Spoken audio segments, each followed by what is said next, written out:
நம்ம பொதுவா நட்சத்திரத்தை வானத்துல தான் பார்த்திருப்போம். ஆனா இங்க போனீங்கன்னா கடல்லேயே பார்க்கலாம். டெக்டானிக் தட்டு நகர்றனால தான் பூகம்பம் வருதுன்னு கேள்விப்பட்டிருப்போம். இந்த இடத்துக்கு போனீங்கன்னா டெக்டானிக் தட்டையே பார்க்கலாம். Welcome from seventh world channel. நான் உங்கள் சத்யா. இது மாதிரி இன்ட்ரெஸ்டிங்கான விஷயத்தை தெரிஞ்சுக்க நம்ம சேனலை கடைசி வரைக்கும் பாருங்க. பாமுக்காலே. பாமுக்காலேங்கிறது துருக்கியில டெனிசிலா மாகாணத்துல இருக்கிற இயற்கை அதிசயத்துல ஒண்ணு. பாமுக்காலேன்னா துருக்கி மொழியில பருத்தி கோட்டைன்னு அர்த்தம். இது ஒரு வெப்பமான நீரூற்றுன்னு சொல்றாங்க. இந்த நீரில் கால்சியம் கார்பனேட் இருக்கிறதுனால வெள்ளை நிறத்தில் சுண்ணாம்புக்கல் உருவாகுது. பாமுக்காலே மட்டும்தான் இந்த இடத்துல இருக்குன்னு இல்லை. கிமு 2ஆம் நூற்றாண்டில் நிறுவப்பட்ட பண்டைய நகரமான ஹைராபோலிஸ் இடிபாடுகளும் இருக்குது.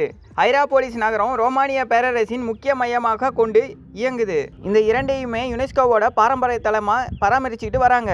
பாமுக்காலே வரவங்க வெந்நீரூற்றில் குளிக்கவும் அது மேலே நடக்கவும் பக்கத்தில் உள்ள கிராமங்களை சுற்றி பார்க்கவும் பல நடவடிக்கையெல்லாம் எடுத்துட்டு இருக்காங்க.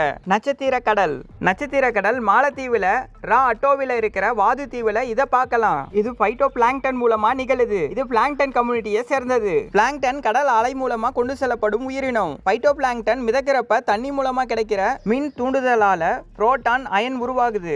இது லூசிபரஸ்ங்கிற வேதிய பொருளை உருவாக்குது. லூசிபரஸ் ஆக்சிஜனோட கலக்கிறப்ப நியான் நீல நிறத்துல ஒளியை உருவாக்குது.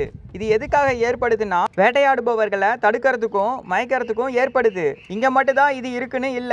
இந்தியாவில் இருக்கிற லட்சத்தீவுல கலிபோர்னியாவில் இருக்கிற லுகாடியா கடற்கரையில கூட இது காணப்படுது. சில்ஃப்ரா ஐஸ்லாண்ட். சில்ஃப்ராங்கிறது மத்திய அட்லாண்டிக் பகுதியில் உருவான ஒரு பிளவு பகுதி. வட அமெரிக்கா யுரேசியா பகுதியில் பூமியோட தட்டுகளுக்கு இடையே இருக்கிற டெக்டானிக்கலோட சறுக்களோட எல்லை தான் அது. ஐஸ்லாண்டில் இருக்கிற திங்வெல்லார் தேசிய பூங்காவில் இருக்கிற ஏரியோட விளிம்புல தான் இது இருக்கு. இந்த பிளவு ரொம்ப பெருசாகவும் ரொம்ப ஆழமாகவும் இருக்கும். இதுக்கு தான் ஆழம் தெரியாம கால விடாதுன்னு சொல்றாங்க போல. சில்ஃப்ரா ஸ்கூபா டைவிங்க்கு பெயர் போனது. நீரோட்டம் தெளிவா இருக்கிறதுனாலையும் நீருக்கடியில பல குகைகள் எல்லாம் இருக்கிறதுனாலையும் அதிகபட்சமா 45 மீட்டர் ஆழம் வரைக்கும் அலவுட் பண்றாங்க. ஆனா சில்ஃப்ரா 63 மீட்டர் 207 அடி ஆழம் வரைக்கும் இருக்கிறதுனால இந்த ஆழத்துக்கு டைவ் பண்றது அரிதாவே காணப்படுது. இந்த இடத்துக்கு போனீங்கன்னா கண்டிப்பா ஸ்கூபா டைவிங் ட்ரை பண்ணுங்க. இது மாதிரி இன்ட்ரெஸ்டிங்கான விஷயத்தை தெரிஞ்சுக்க நம்ம சேனலை லைக் பண்ணுங்க, ஷேர் பண்ணுங்க, சப்ஸ்கிரைப் பண்ணுங்க, பெல் ஐக்கானை கிளிக் பண்ணிருங்க.